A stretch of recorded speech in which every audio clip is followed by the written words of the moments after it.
Yun, for the record lang mga pare koy, noong April 16, 2022 ay sinubukan ko mag-cross ng sili gamit ang Cabanatuan Reaper at yung ating yan, Devil's Tongue Purple. Yan, so nung full bloom na yung mga bulaklak nila, yan, so sinubukan kong gamitin ang kiss method. Yan yung bulaklak ng Devil's Tongue Purple, yung full bloom na nabulaklak niya ay ginamit ko dito. Ito ang ginamit kong female, ang Cabanatuan Reaper. Yan, so nung pinag-kiss ko yung mga bulaklak nila, yan, so nabuo yung bunga na to. Yan, today is May 6.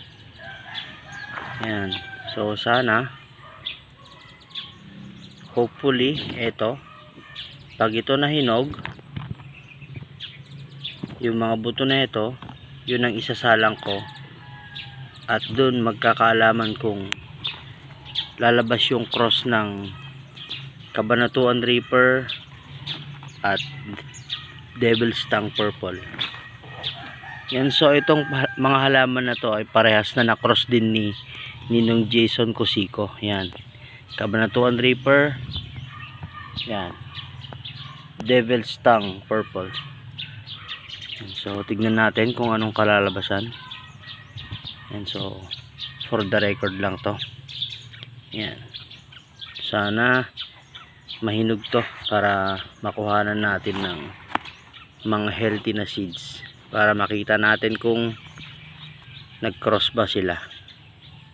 Yun, so first time ko mag-cross. Yan,